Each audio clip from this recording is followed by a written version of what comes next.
Give me a second.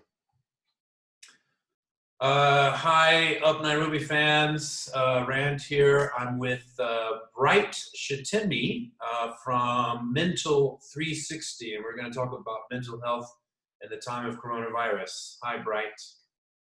Hi, Rand. How are you? This is great. Tell me, how did you get a name such as Bright? You must be bright.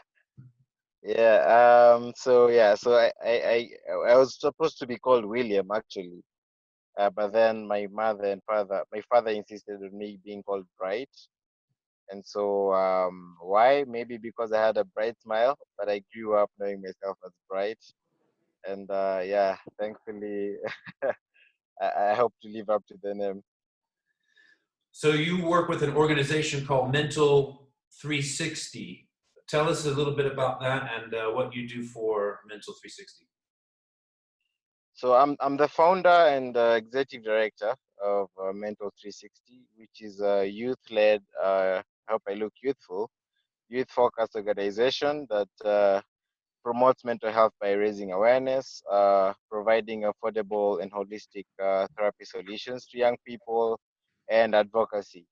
So we take our campaigns to schools, to communities, to workspaces, and we provide affordable solutions to young people who reach out to our physical spaces to access physical wellness, to access art therapy and talk therapy.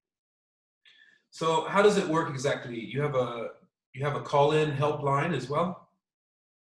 Yeah, so we most of the time people reach out to us via social media and via our helpline. We have a helpline number, which is +254 776 543 099.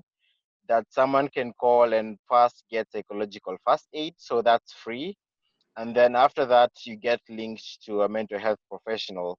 So once you call, we get to screen you, understand what's your background, and so then our billing system is on a sliding scale. So some people get to access free services, and some people pay for it, but all at subsidized rates.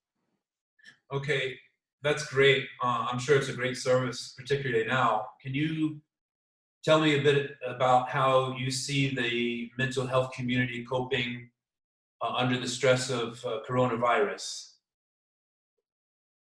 Yeah, we've seen people who are already living with mental health conditions having relapses, and then there are others who are now experiencing panic attacks from anxiety. And due to the economic situation right now, people are losing their jobs, others are losing their businesses, others are now sinking into depression.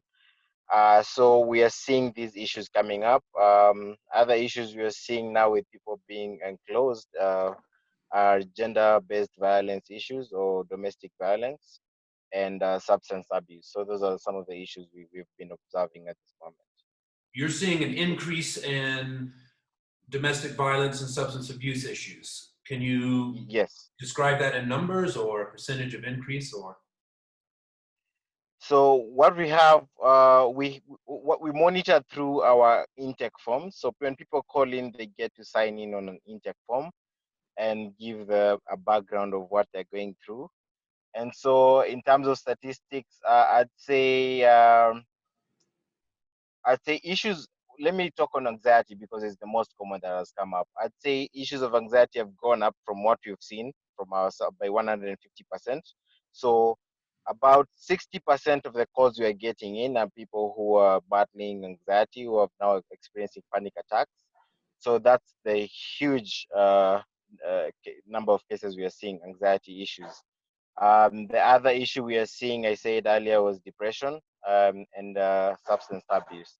But anxiety is the major one, with 60% of the callers having experienced anxiety. Okay, and are you seeing an overall increase in calls to your service, and by how much? Yeah, so the call rates have increased by 150%. We want to also now, we've started a campaign which is going to be rolled out on social media that then we foresee the numbers increasing even more. And so what we have in store now is we're recruiting more therapists to be able to contain these new numbers that we expect to come in as the situation goes on. And between men and women, what's the breakdown in terms of the calls about anxiety and depression? Yeah, so actually, what from even before, 90% of the people who are reaching out to our helpline were women. Yeah, and more so even now, I'd say women are the most who are reaching out. We've seen the number of men increasing, but still women are at right now at 80% of the people who are calling in are women. And we are actually, part of our messaging right now is to encourage men to reach out. Right before Corona happened, we did an event called Inside Man to encourage men to be vulnerable. And even part of our messaging right now will be more and more to encourage also the men to reach out. And what are the concerns of the women calling? What is the anxiety about at this time? For the women, we're seeing most of them are now not able to provide for their families. Most are single mothers who or women who are working in the informal sector and now have no job opportunities and now cannot be able to provide for their families. So most of the women who are calling in are actually breadwinners. That's the huge number of them. And then there are others who are now experiencing violence or relationship strain, who are also reaching out. So those are the issues we're seeing from women. And women usually and most typically across the world take self-help more seriously than men. Yeah. Us guys, we hold everything in, or what's that about? What do you think prevents the men from calling in? I think it speaks to the generally. I'd say women are more open to engage to each other and even to other people. We say women gossip a lot, and I think that gossip is where they get to talk about their issues, right? So men tend to keep things to themselves, and one because of the culture of the. I'd say if I speak on the African man, and I think it's the same all over the world. It's men are supposed to be strong, Men are supposed to be the ones who hold the family together or who stand and don't cry. And so these norms, which have been carried on from before, are still there. People still suffer the stigma of, as a man, I cannot talk about my issues. I cannot show weakness whatsoever. And so this is why even the suicide rates, it's 3 to 1. More men are committing suicide on the ratio of 3 to 1 compared to women.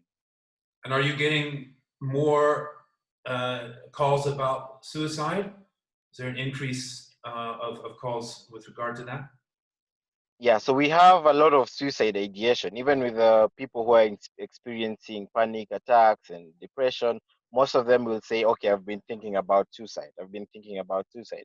So unfortunately, we don't get data on people who have actually uh, gone and unfortunately gone through with the act. But most of the people who are reaching out are saying, yeah, I've had a suicidal ideation. I've thought about it. Yeah. And so Yeah. suicide ideation is really just the contemplation of that idea. Are we seeing any increase in the numbers of suicide that you are aware of, or is it too early to tell?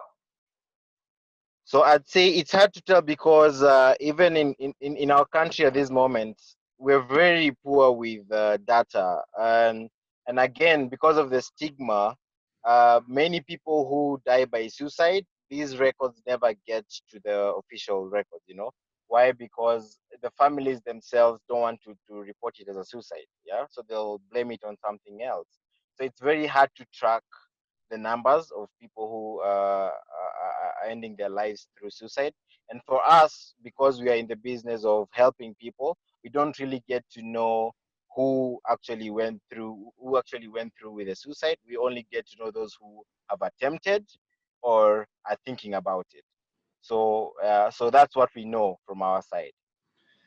You mentioned that Kenya has been poor with the numbers, but and also traditionally, Kenya has not had as a government a great attitude towards the mentally ill, and there's been a lack of resources there. Can you speak to that? Yeah. So generally speaking, in this country, we haven't taken mental health seriously, and because of stigma. So even people in high office are going through these challenges, but they will never speak about it. And so then that means once even the people who are making policy can't talk about mental health, then you don't have resources coming towards mental health. So you have, for example, the only hospital, Badari Hospital, which is a public hospital that is able to handle mental health issues, is also under resourced. They don't have the resources, they don't have the professionals to be able to take in all these numbers. So it's a challenge. And I think this challenge is being caused by the stigma around mental health. And so that's why a huge part of our work is also advocacy and awareness to bring these issues to light and get people talking. And the more we talk about it, the more we'll see an open attitude towards addressing mental health. On that note about Mathare, I had a discussion with Senator Kasanga. She was saying that they were ill-equipped with the masks and gowns and the prophylactics to protect people from COVID. So they're not accepting patients right now. Do you know anything about that? Yeah, I saw that, actually read in the papers that, and I've actually talked to people because we refer some of people who come to us to Madari Hospital, those who need hospitalization. So yeah, we've seen people being told that at this moment we are not able to take in clients, so it's a challenge. Now that is a lack of seriousness, I think, for government not being able to provide the professionals at Madari with this equipment, because that means then people are not able to access medication, people are not able to access treatment anymore, and it's going to pose a huge challenge moving forward as the situation escalates. I can imagine. I'm sure there's a lot of people who don't call your service that are probably suffering from mild depression or mild forms of anxiety. And do you have any just basic coping mechanisms you could share with us and the audience out there? Yeah, actually, one of the key things people need to do at this moment is to, especially with panic attacks, is to breathe. If you find a comfortable position in your house, or be it on your bed or on your seat, wear comfortable clothing, and take in deep breaths, breathe in and breathe out for a period of 5 to 10 minutes, you'll see you're able to come out of an anxiety attack even. So breathing is a tool we can use to cope with attacks. Another thing we can do at this moment is to stay connected. If you're living now at this moment, if you're living with people in your house who you're in isolation with, uh, create a routine where you're doing things jointly. So if you're having breakfast together, you're engaging in physical activities like exercise or yoga together. You're having lunch together. You're talking. You're reading books or you're watching movies together. Uh, that's going to to really help. Another thing is, if you're living alone, you can reach out to your friends and family or people in your social circles through your phone, engage them, talk to them. Uh, Exchanging this information, I mean, checking on each other, doing daily check-ins will really help you with your mental health. Another thing is to, if you're having a problem, there are so many opportunities now. We have Red Cross, which have a helpline. We have Metro 360, which have a helpline. Please do reach out and get access to services that may be able to get you through that situation. Okay, well that's really great advice, and I thank you for joining me today, Bryce Shitemi from Mental 360. Any parting thoughts? Any parting thought is to encourage people to, one, stay away from negative news. Negative news will only serve to heighten your panic or your anxiety. Uh, Stay positive, stay engaged, eat healthy if you can. If you can't, we reach out. We have helplines where people can reach out and even get food. So we encourage people to stay positive at this time. We know it's a difficult period for all of us, and we'll get through this together. Thanks a lot for joining me today. Great information. You take care. Stay safe. Wear that Thank mask, you, Rand. and we'll see you soon. Thanks a lot. Thank you, Rand. Have a good day. You too.